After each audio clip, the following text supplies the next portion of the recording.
Great. Hi, my name is Drew. I'm one of the TAs on this module. This is going to be an introduction to Unity. If you have already used Unity, you're probably going to know a lot of the stuff that's in here. But if you haven't, we're going to take you from how the interface works all the way through to the end, hopefully that you can create 3D scenes and get some game mechanics going to create some fun things. Okay, so this is what the talk is going to look like. First of all, I'll give an overview of the interface, how you can manipulate objects, what the scene graph is, and how to use it, how the component model works, how you get code into your scene, and how you can make fun things in some game mechanics with code. I'll also talk about prefabs, what they are and how they work, and then at the end I'll talk about how the physics engine works and how you can create some quite beautiful effects with lighting. So first things first is you need to get Unity. And this isn't quite as simple as you might think at first because there's a lot of different versions and you need to be sure that you're using the right one.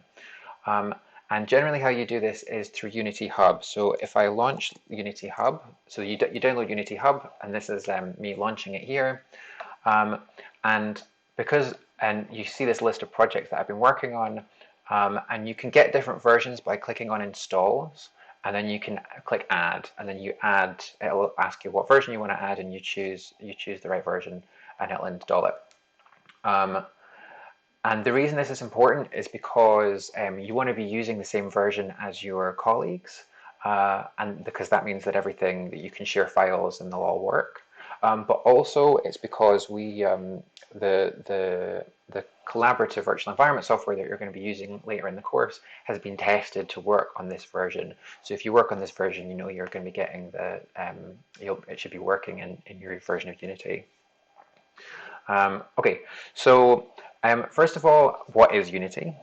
So Unity is a game engine, which means that it's where you assemble scenes together, you create game mechanics, but it's not a 3D modeling software. So say you want to create a chair, for example, you want to create the legs, and you want to create the arms, and you want to texture it up so that it looks like wood and fabric or whatever. You wouldn't do that in Unity. That's the sort of thing you would do in a 3D modeling software. So for example, you would do that in 3D Max or Blender. And Unity just isn't really designed for that kind of thing. Also, Unity has the benefit of it's really heavily used, lots of people use it, and that's great because it means that there's lots of resources online. So often if you just Google something that you're stuck on, you're going to find an answer. Somebody else has almost certainly already hit that problem and there's an answer online. And it's absolutely fine to use those resources to Google things and use answers that people come up with. Just be careful in your submissions when you're submitting work that you've made, if you're using things that you found online to cite them, just so that you're not claiming that they're your own work. Okay, so I'm going to take you on a tour of the interface. So first of all, when you load Unity, it'll be in a certain layout. And I have changed my layout to be default. So if you click on layouts and then default, then hopefully your layout will look the same as mine. If it doesn't, you can drag the tabs around until they match. So the way that my tabs are laid out, on the top left here I have hierarchy, in the middle here I have the scene view, on the right is the inspector, and then at the bottom here is the project. Okay, so and you can move tabs around by if you just click and drag them, and then they like snap into place in different places. So I'm going to leave this where it was, but that's how you move things around. So starting with the project window, this is the one that I have down here in the bottom, although for you it might be over here. This is basically where all the folders and files are found. So this is just a file explorer. So normally you'll start with an assets folder, and inside that there's a scenes folder, and then there'll be the sample scene, which is the scene that that new projects come with when you start them up. Scenes are exactly what they sound like. Um, they are basically just an area where you can put 3D objects, and it's basically a project inside the overall Unity project that you're working in. And on the left here, you can see the hierarchy. So I have just created, I've just added a 3D object to this scene, and now you can see it in the in the hierarchy. And how I added it was I clicked on this and said 3D object and clicked on cube. So that's how I added this primitive. And it's got a bunch of different primitives that you can add. So you can add spheres and cylinders and planes and stuff in the same way. And then they appear here in this list of objects in the hierarchy. So on the left here, it sort of also looks like a folder structure, but it's actually the scene hierarchy.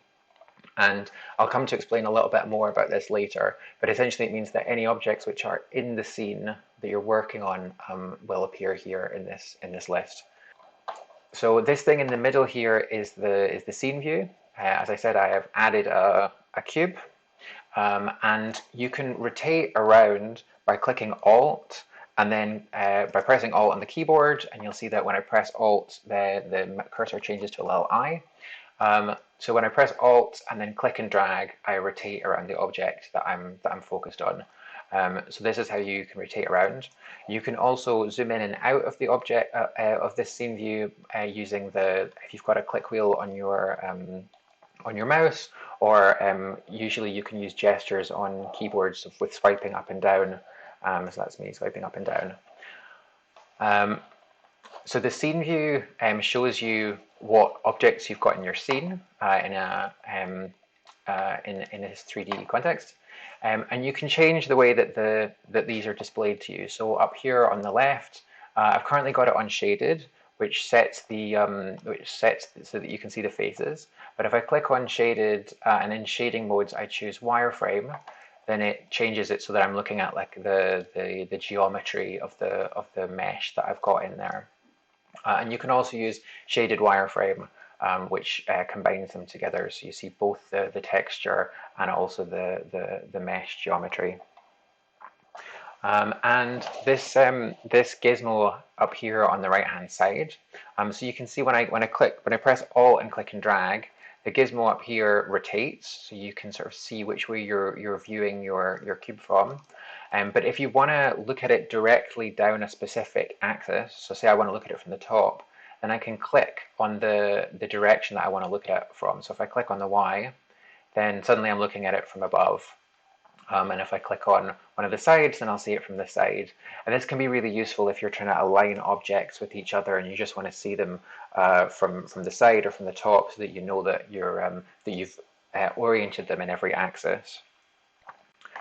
And also, so I'm currently there's different modes up here. So I'll come back to explain these different modes in a minute.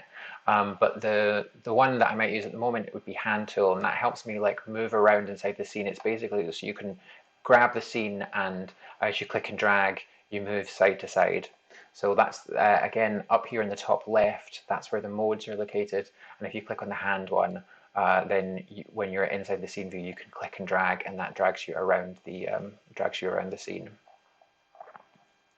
And then in the middle up here at the top, there's these different icons which are play, pause, and then something that looks like a fast forward. And the important ones here are play and pause, and I'm going to come back to these in a minute and explain what they do. But the play button is what you click when you want the game to start. So if I click on it now, then it will initiate the game, and it will change me from scene view to game view. And game view is what is being displayed from a camera in the scene. So if I click on the scene view again and zoom out a bit, you can see that there's this camera object. Let me rotate so you can see it a bit better. So you can see here that I've got this camera, and its view of the scene is what will be piped into the game view when I click play. So clicking play essentially starts the game. So for example, if I move this camera a bit closer and to the cube, and then I click play, you'll see that the cube is now a bit closer than it was a minute ago. Okay, and then on the right hand side, I've got this inspector. So the inspector is a context specific list of settings related to the object that you have selected. So let's say that in the scene view, in this hierarchy. So let's say I click on cube, then all of the properties that are now on this the inspector are the ones related to the cube that I have selected. So for example, this transform here is the transform of this 3D object. Okay, so I'm going to talk through how you manipulate objects. So first of all, I'm going to get centered around the cube so that the cube is in the middle of my scene view. So I could do this by, again, clicking on the hand tool and clicking and dragging so that until it's centered. But I can also press F, and that will focus the cube in the scene view. And again, if I press Alt and click and drag, then I'll rotate around the object, and I can zoom in and out using the click wheel of my mouse, or the scroll wheel of the mouse. I'm gonna talk through the other modes that you can be in that will help you manipulate 3D objects. So as I said, the first one is the hand tool, which lets you go side to side. The next one is the move tool, which translates the object inside 3D space. So if I click on the move tool, then I'll see this this gizmo appears on the object that I have selected in the hierarchy with these three axes, and I can click and drag to move the object along these axes. I can also, if I want to move it in two axes at once, then I can click and drag the tab that connects those two axes. So that's how you move objects around.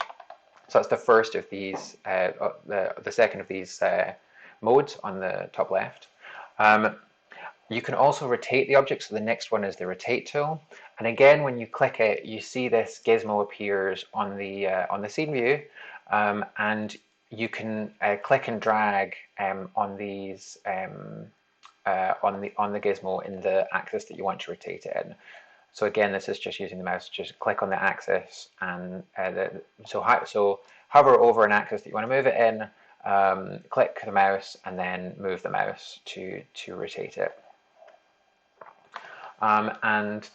Similarly, the next one along is scale, and it works very similarly. So you have this gizmo that appears. If you click and drag in the center, then it will scale the object in all dimensions at the same time. So you're making the object bigger or smaller, but you're not skewing it or stretching it. If you click and drag on the gizmo on the other axes, so you only select one axis at a time, then when you move the mouse, it will be scaled or in just that axis. Okay, so those are the important ones.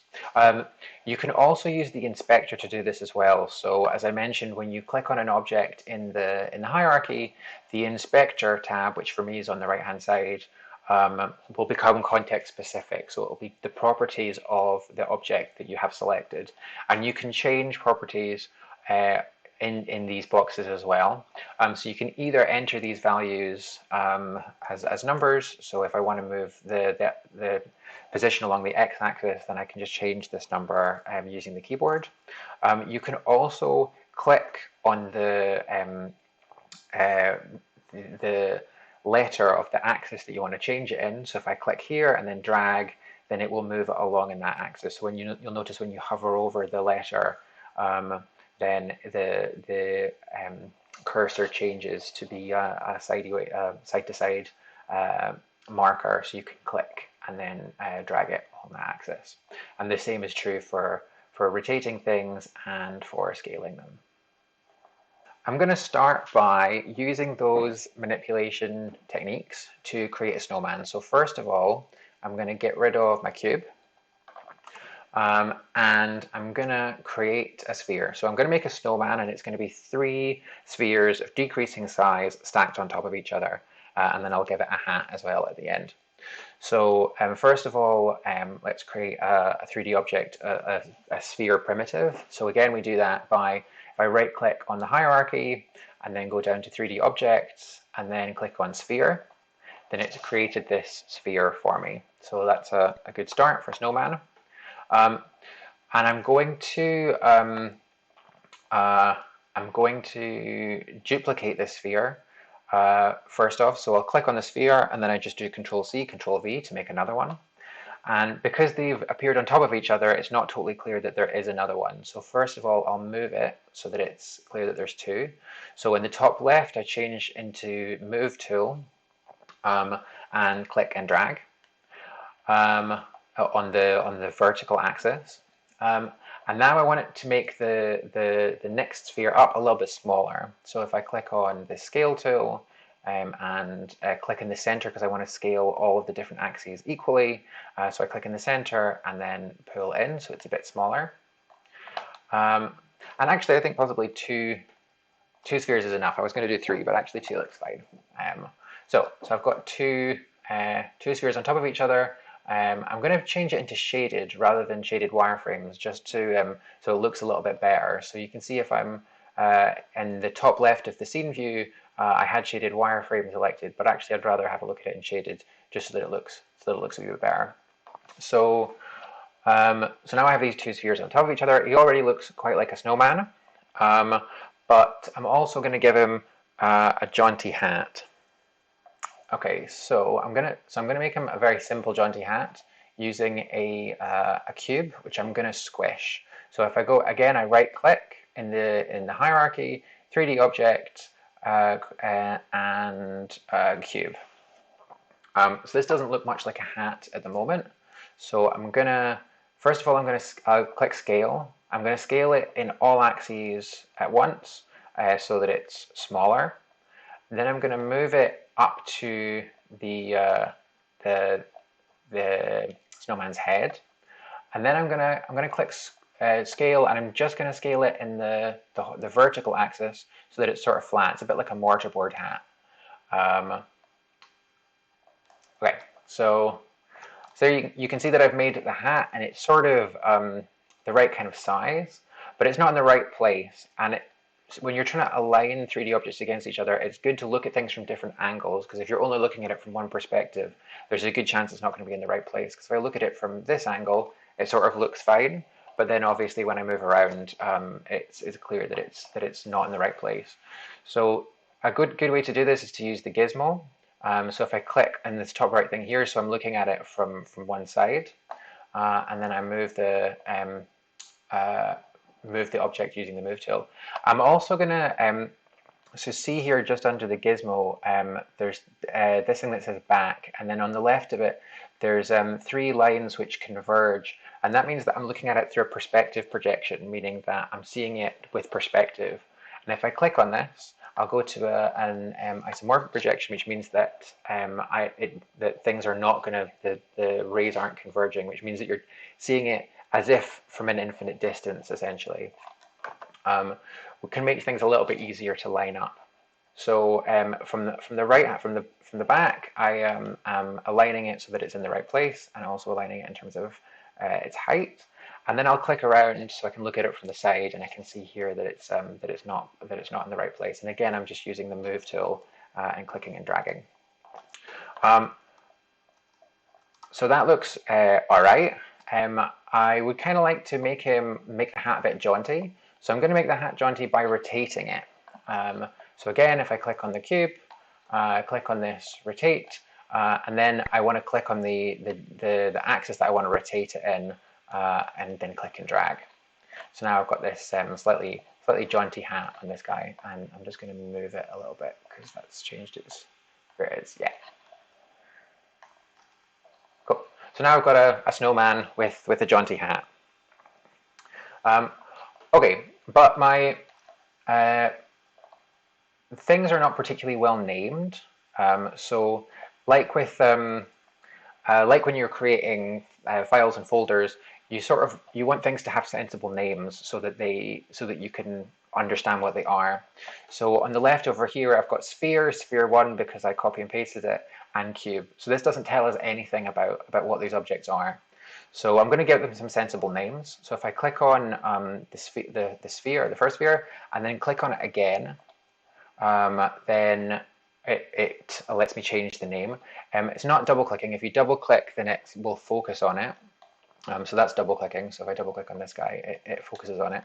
But if you click and then wait a second and click again, then you get to rename it. So I'm going to call this one body, because that's the sphere that makes the snowman's body. And again, I'll do the same here, and I'll call it head because it's the head of the snowman. And here, this cube will get the name hat because it's the snowman's hat.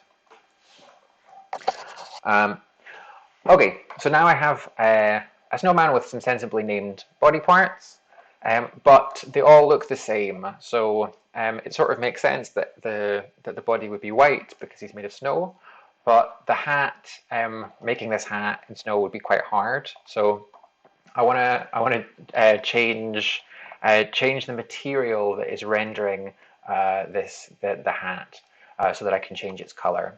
So I'm going to do that by down here in the scene view. If I right click and say create and then choose material, and I'm going to call it hat material.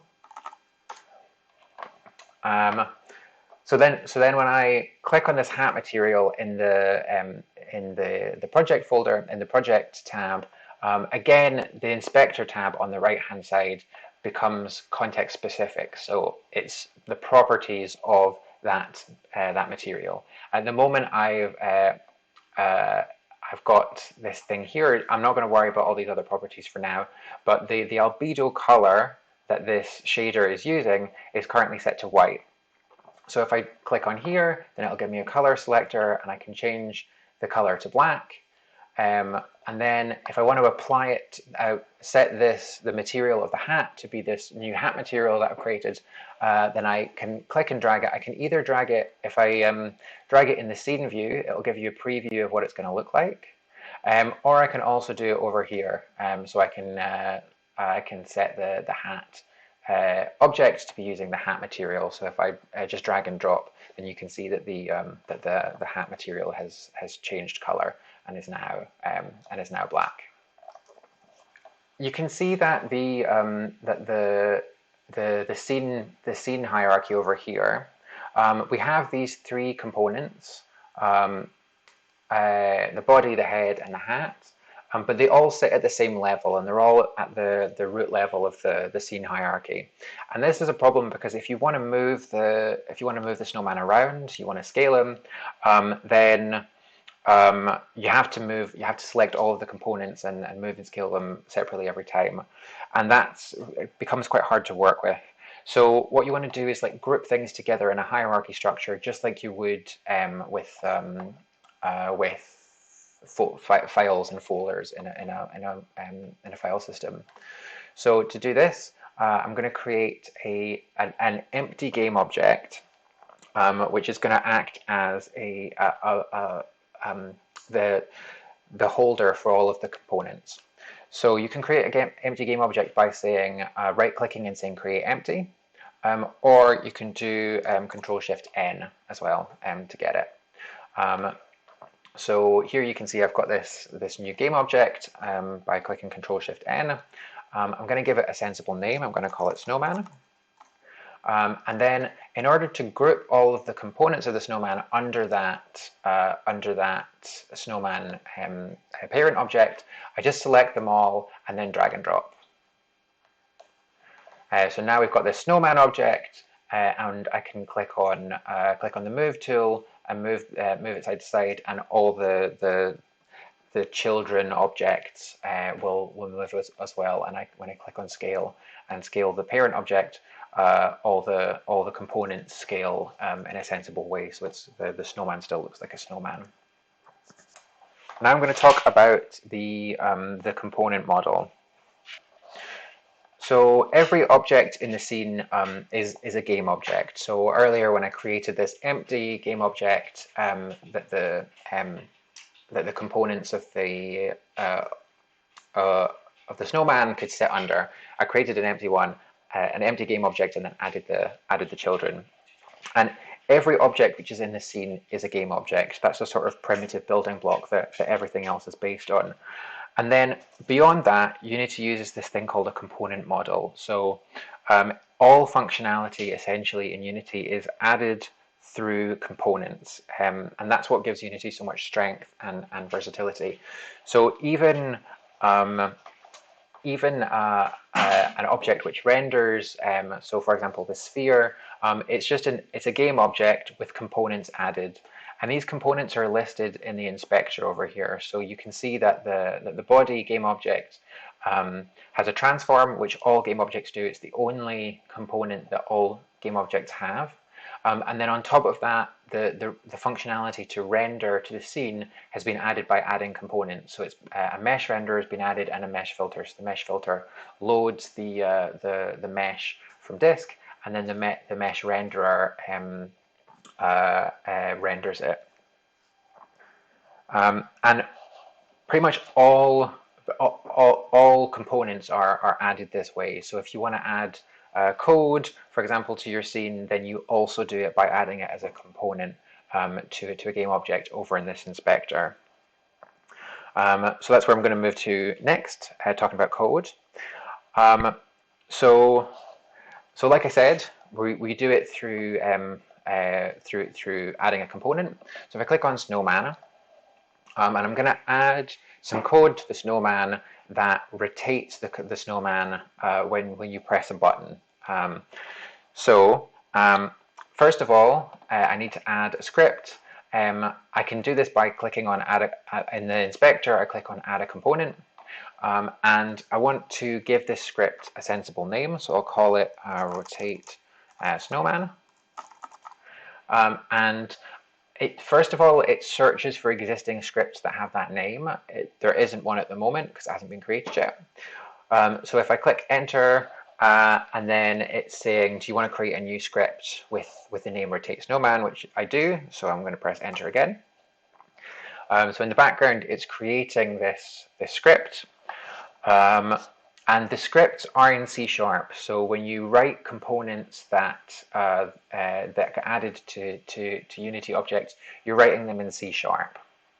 Okay, so it's created the C# file, and if I want to edit it, then I double click on the script's name here in the component. So I double click there, and this is Open Visual Studio.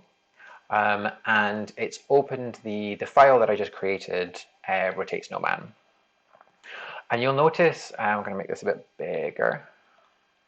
So you'll notice that by default, the Unity creates these classes with two functions. The first function is start, and the second function is update. And these are ways that Unity hooks into your code, that you can get your code to do things inside the Unity game engine. So the first one, start, it gets called once. This function is called once by Unity at the start of the game. So when you press play in the Unity editor, then the start function gets called. And this is where you can put code to set up, to initialize your environment. The second function, update, this gets called once per frame. So in here you do things like dealing with game mechanics, so things like handling input, moving the objects. Whatever code you write in this update function, it needs to be pretty fast. It needs to run pretty quickly. And the reason for that is because this function is going to get called at whatever frame rate your game is running at. So say you're working in VR, you're working on a headset that has a frame rate of 90 frames per second, then this update function is going to have to run 90 times per second. So you don't want to do a lot of stuff like like internet calls or writing to disk, things like that can be pretty costly. Okay, so I'm going to write a little bit of code here so that when the user presses a button, I'm going to use the arrow keys, then the snowman rotates. Now, I have put this component, the rotate snowman script, I've put it on the snowman object.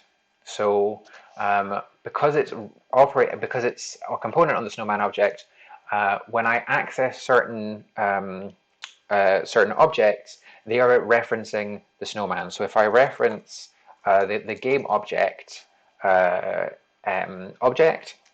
then this is talking about the snowman. And if I reference GameObject.transform, we're talking about the transform of the snowman. So that's the component up here on the right, where it is, its rotation, its position, its scale. That's what GameObject.transform means in this context. If this script was put on a different object as a component, then GameObject.transform in this context would be referring to that object's transform rather than the snowman's. Okay, so with that in mind, I'm going to use an if statement to check whether or not the user is pressing one of the keys. So I can do this input get key. So there's an important thing to note here, which is that there's two main ways that you can check for input. There's get key down and there's get key. Get key down means that the user has just pressed the key and it will only fire once. So if you press a key and hold it down, it's only going to fire this this activity to happen at the beginning. It doesn't keep happening. And because I want my snowman to keep rotating for however long the user has pressed the key, I'm going to use get key instead of get key down. So I'm going to say if input.getKey, and then you pass it in the key code of the key you want to check whether or not it's being pressed. So you can do that by key code dot, and then I think it's left arrow. Yeah. So now I'm saying I want to check whether or not the left arrow is being pressed. And if it is, then I want to fire this piece of code. And in this case, I'm going to do GameObject.transform. And so transform is an object which stores all the information about where it is in space and how rotated it is, but it also has helper functions that let you manipulate the object in various ways. So I can ask it to rotate and you specify an axis that you want. There's a lot of different ways that you can use these functions, but I'm going to specify an axis I want it to rotate around. So I'm going to do vector3.up because I want it to rotate around the up axis. And you specify an angle, an amount that you want it to rotate by. So for me, I'm going to rotate it by 1 because it's a floating point number. I've added an f at the end there. Okay, so let's see if that works. Okay, so I'm back in my scene. The code has been compiled in the background. If I click on console, if you bring up your console view, which if you can't find it, where would it be? General. Yeah. So if you can't find the console view, it's also in Window and the Windows option, and then General, and then Console, and that will bring it up as well. And I can see that I don't have any errors here. So if there was problems with the code, if it wasn't compiling, then I would see some errors here. Right, let me just introduce an error in the code, and you can see that coming up. So it's saying that in this file there was a mistake, and you can see that it's got this red exclamation mark. Okay, so this code is now it's loaded into the scene via my snowman object, because it's a component on the snowman object. But if I just press a key right now, nothing's going to happen because the game isn't actually running. So in order to get the game to start playing, I press on this play button up here, and you can see that the snowman so I'm seeing the snowman through the camera in the scene. Actually, I'm going to move my camera a little bit closer. So here's the main camera. I'm going to click on move and just bring him a bit closer, just so you can see the snowman a bit more up close. And I'm actually going to rotate the camera as well to point down a bit at him. Okay, so let's try that again. So now when I click play, you'll see the snowman front and center, and I have the game view selected. So now I'm going to press the left key, and let's see if the snowman rotates. He does. Great. Phew. So you can see, because he's got his mortarboard hat, that he's rotating. And so whenever I press the left arrow on my keyboard, the snowman rotates. Okay, so in terms of debugging and how you can write code for these things, for those of you who know how to use debugger tools, that you've used them before, these work in Unity. So in Visual Studio, you can click Attach to Unity and set breakpoints, and these will break just as they would if you were coding something else. If you don't use the debugging tools, you can also use debug.log, which is a function which outputs text to the console. So for example, here, if I add a line here and I say debug.log, and I put in a string of rotating. So now when I run, and I'm going to save this file, and now when I run the scene, hopefully whenever I press the left arrow button, you'll see these console messages appearing down here, and this can be a good way to get your program to tell you what's going on inside. Debugging in VR can be a challenge, so you may not necessarily have the hardware with you, so working out how to debug a game when you're not actually playing it in the way that the users would be playing it if you had the kit can be a bit tough. So quite often what I do is I do things like create a first-person controller, which Unity provides. There you can get this from character assets, and that lets you like move around inside the scene using the arrow keys. And you can sort of fake out the controllers in a sort of a similar way. We'll discuss next week how to do things in VR a bit more. Okay, so now I'm going to talk about prefabs. So say I wanted to create an army of snowmen. I wanted lots and lots of snowmen. So I'm currently in isometric view as well. I'm just going to switch into perspective view by clicking on here to make it look like a perspective view, which you do by clicking on this. So let's say I want to create an army of snowmen. So I could just click on my snowman and do Control-C, Control-V to duplicate the snowman, and then move it out so I've got this new snowman. And that's fine, but now if I decide, oh, actually I've changed my mind about the size of the snowman's head, I want the snowman's head to be a bit smaller. So now I've made this change here, but if I had hundreds of these snowmen, that would be a really laborious change to make. So let's say that I want the snowmen to be linked to each other, so I can update one and have it update all of the snowmen.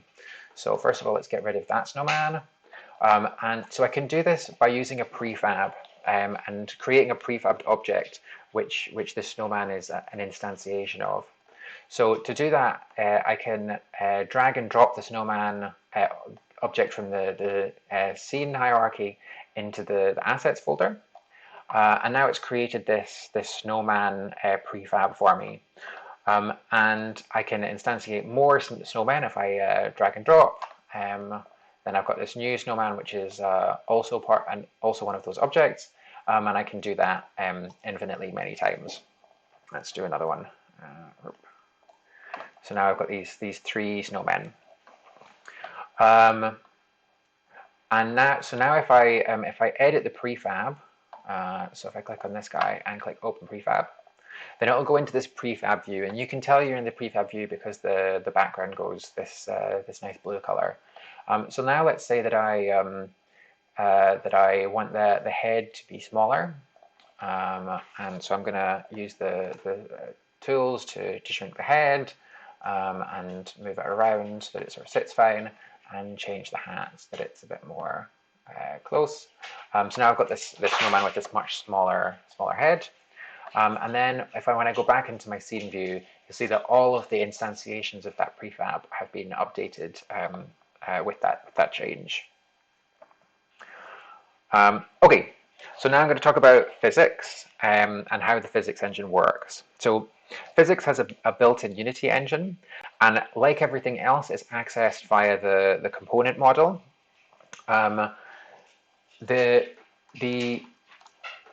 There's several bits of the physics engine that you need to be aware of, and they're not totally trivial. And I frequently forget what's what and how and what you have to click. So I've put up this slide here, which shows you the different components that you need to add to your physics objects and what they do. So so you add a collider to make your object support collision. So things like walls and floors. You can also use this to create triggers. So when the hand controller enters a space, for example, you'd use a collider, and the collider defines what space that physics object is operating over. And you also have a rigid body.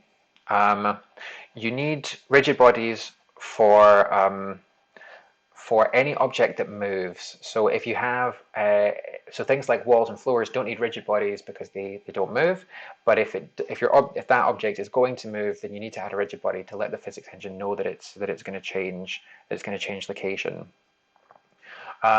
There's also these properties of kinematic and non-kinematic. Kinematic means that that object is going to be moved by scripts, as in you're going to, in code, you're going to change that object's location. So this could be like, say, a character that you're moving around, or if you create a car, then maybe it's the car that's moving around, and you want it to have impact on the physics engine. Is you want other objects to be moved by this object. So maybe your car crashes into stuff and you want all the stuff to fly off.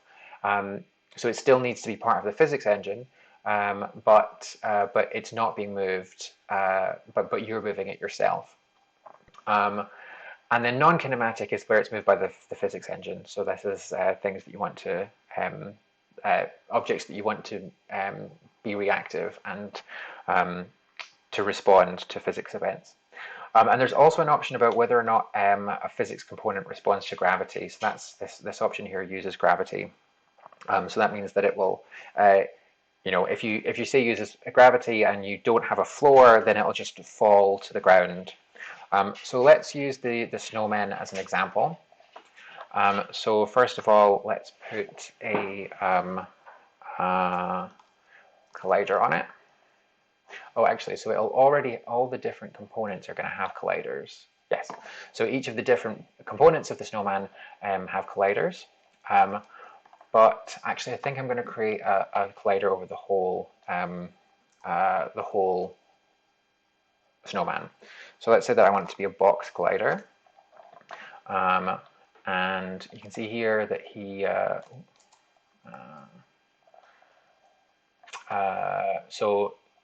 sorry, I didn't mean to move that.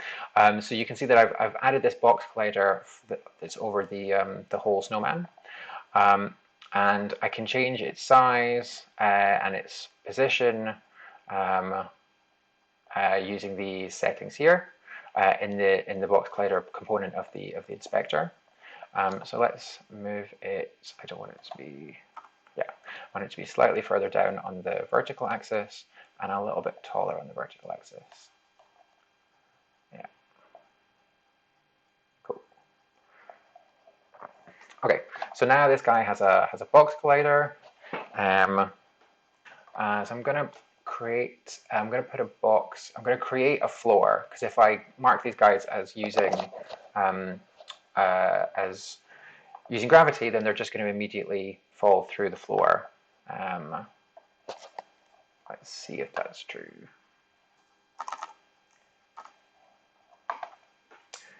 So if I say it uses gravity, if I click play, I'm going to have to change where my camera is looking so that you can see all these guys. So the moment my camera is looking at the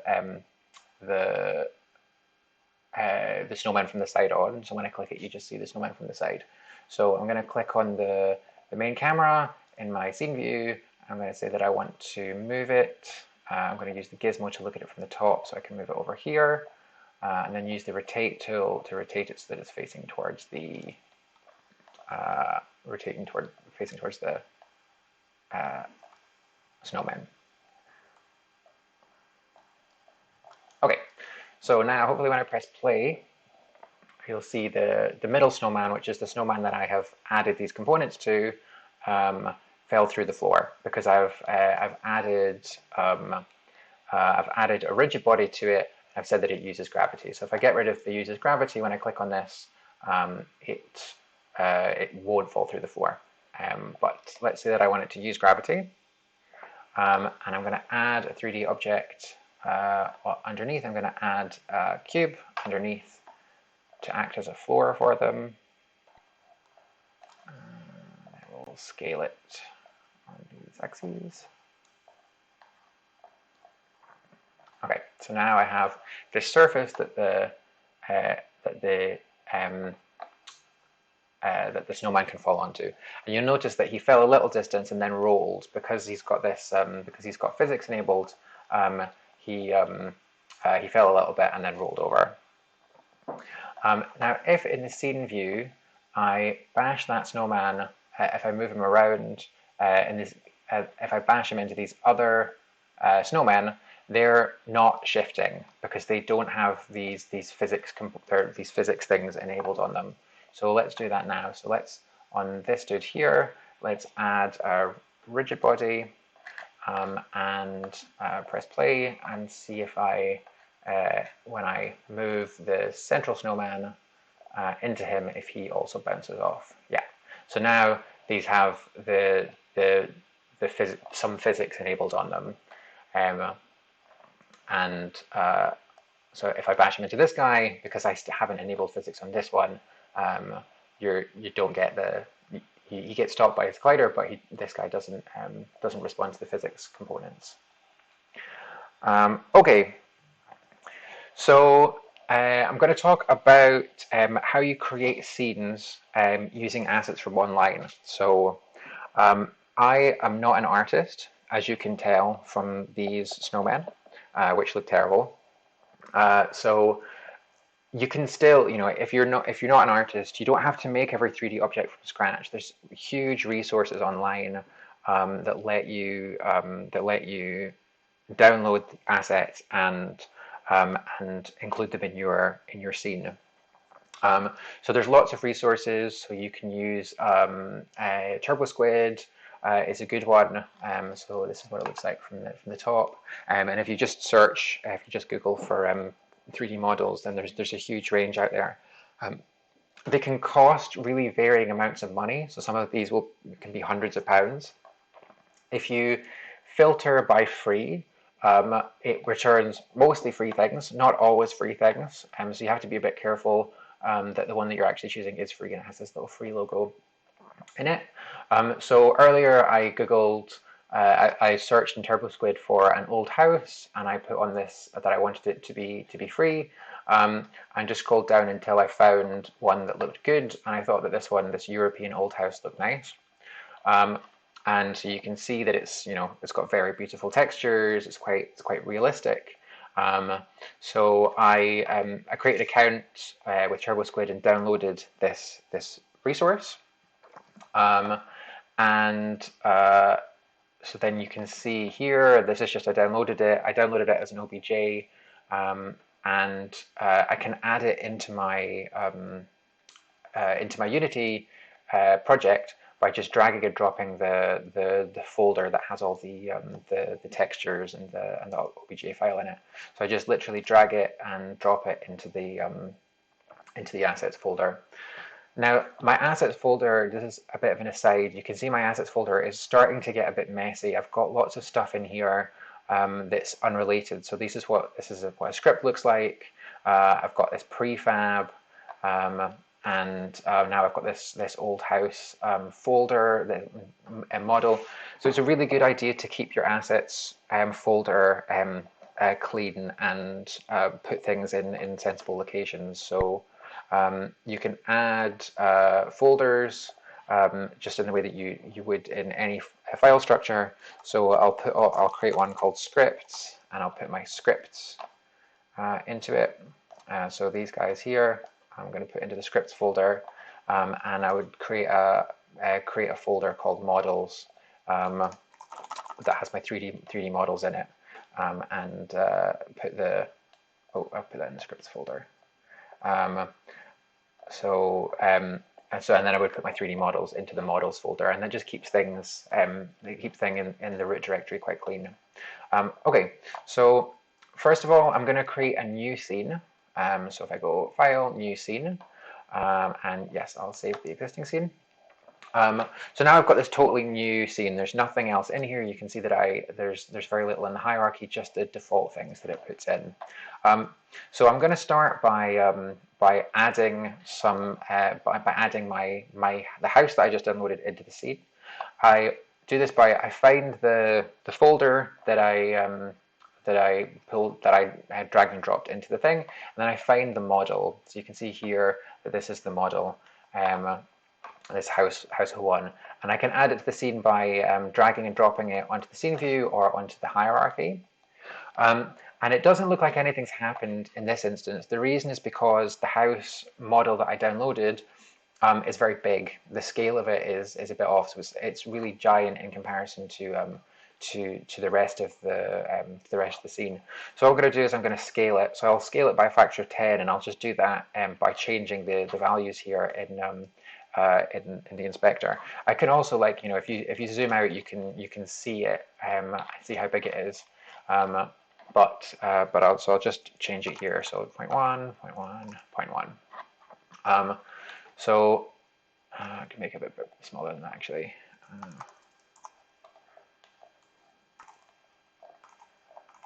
Okay, so that's a bit better.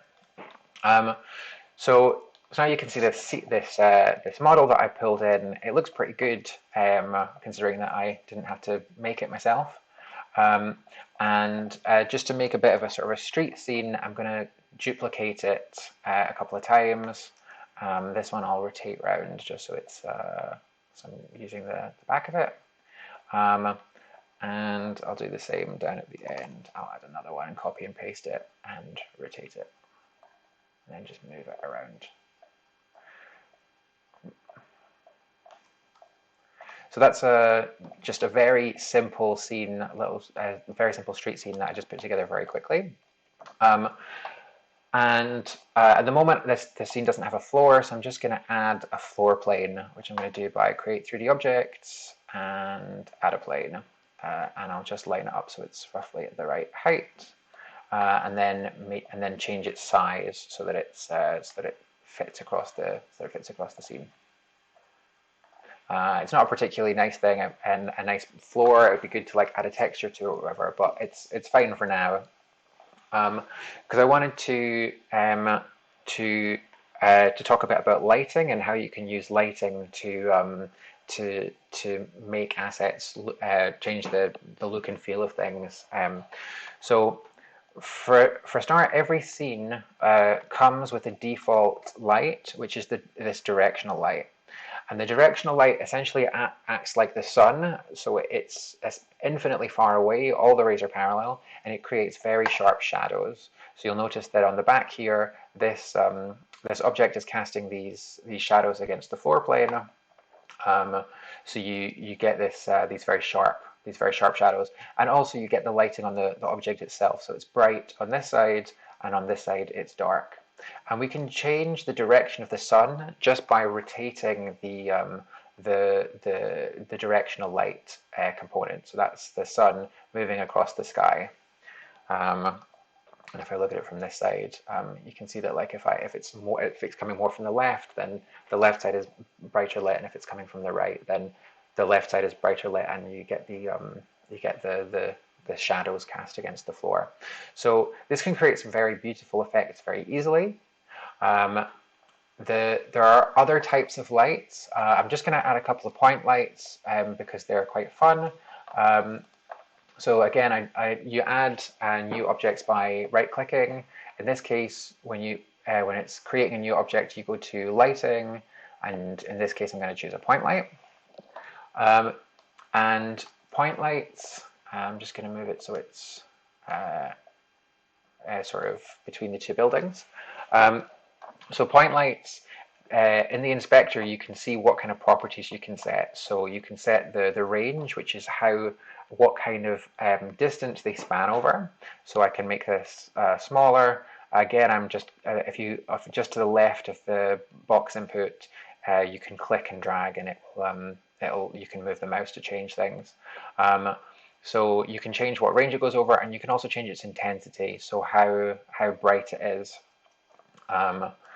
And so with most lights, you can also set a color. So here, if I set this to be red, then so that I change the color by in this the color part of the inspector for the light, I just click here, and then you choose what color you want it to be.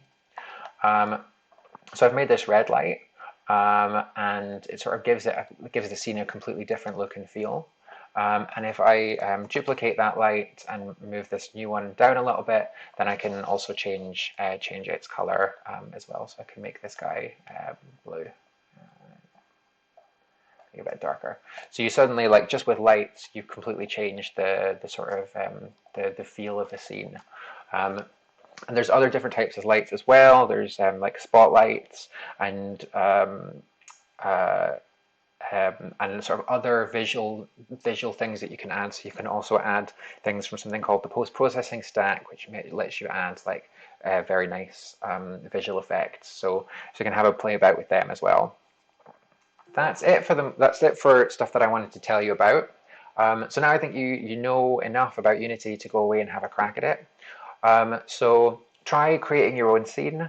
Try getting some objects from the internet and loading them in.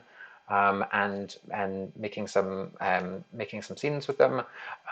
If you can, also try adding a prefab to your scene, some kind of lighting, do some stuff with lighting, put in some physics objects, and also add some script. So use C# to inject some behavior into your script, and see how you get on, and ask us questions. Okay, thanks very much.